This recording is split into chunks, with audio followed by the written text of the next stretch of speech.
6 septembre 1975, Cadarache, dans les Bouches-du-Rhône. Saddam Hussein visite les installations du commissariat à l'énergie atomique. À ses côtés, le Premier ministre, Jacques Chirac. Le leader irakien rêve d'un réacteur nucléaire qui pourrait faire de lui le nouvel homme fort du monde arabe. La France, qui a besoin de pétrole, lui donne satisfaction. Voici ce que la France vend à l'Irak pour 1,2 milliard de francs. Osirak est la copie conforme du réacteur nucléaire français Osiris. À l'ambassade d'Israël à Paris, les diplomates s'activent. Ils s'efforcent de convaincre les Français de renoncer au projet Osirak, qu'ils ont rebaptisé Chirac. Mais ces efforts diplomatiques n'aboutissent pas. Il faut trouver un autre moyen de contrer les ambitions nucléaires de Saddam Hussein. C'est alors que le Mossad entre en action. Dans la nuit du 5 au 6 avril 1979, l'opération est déclenchée. Pour pénétrer dans l'entreprise, les agents du Mossad doivent détourner l'attention des 3 gardiens qui surveillent le site. Le service secret utilise alors l'une de ses techniques habituelles. Il envoie sur les lieux une jolie femme. Au milieu de la nuit, ils ont monté une véritable scène de cinéma.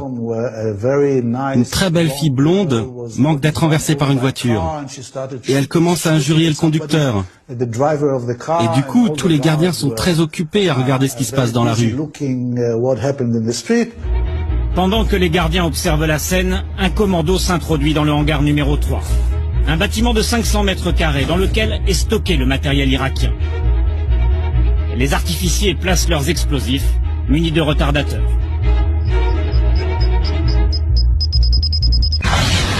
Pour ne pas être accusé, le Mossad doit maintenant brouiller les pistes.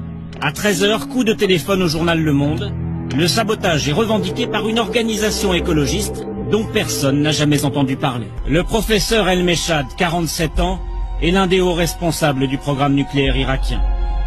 Le savant atomiste est venu à Paris pour s'assurer que la France livrera bien à l'Irak de l'uranium enrichi, indispensable à la fabrication d'une bombe atomique.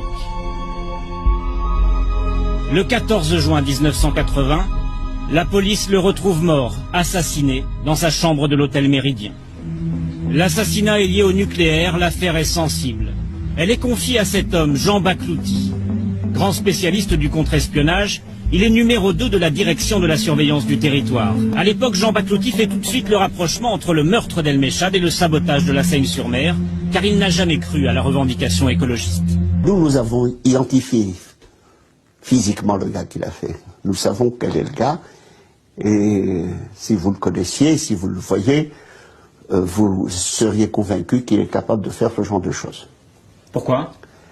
Physiquement, c'est une brute, c'est un bonhomme capable de tout faire et convaincu de toute façon qu'il faut défendre Israël à tout prix, il aurait été capable de tout faire par patriotisme. C'est un agent du Mossad, hein ? Ah, c'est un agent du Mossad. Cet homme du Mossad, la DST le connaît sous le nom de Krif. C'est l'un des agents qui opère depuis l'ambassade d'Israël à Paris. Mais pour prouver que Krif est bien le coupable, Jean Baklouti doit interroger Marie-Claude Magal. Si la call girl confirme que l'agent du Mossad est bien son employeur, l'enquête sera bouclée. 12 juillet 1980, boulevard Saint-Germain, 2h30 du matin. Dans quelques heures, Marie-Claude Magal doit se rendre chez la police. Une dispute éclate entre la call girl et un homme qui sort de ce café. L'homme pousse violemment la jeune femme sur la chaussée. Une voiture passe.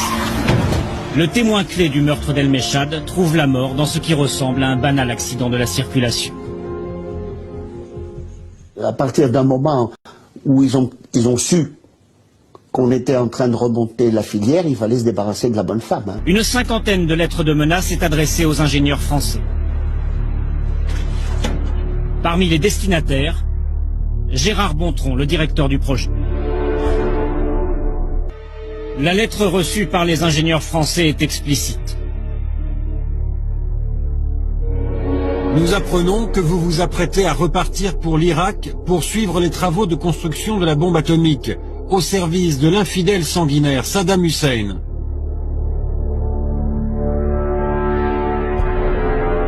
Si vous décidez de récidiver, nous ne répondons plus de votre vie, de celle des membres de votre famille et de vos biens. Les lettres sont signées du Comité de sauvegarde de la Révolution, un groupe islamiste inconnu. Là encore, comme après le sabotage de la Seine-sur-Mer, il s'agit de brouiller les pistes en faisant croire, cette fois, à une action islamiste. Mais lorsqu'ils passent aux menaces téléphoniques, les agents du Mossad ont du mal à se faire passer pour des terroristes arabes.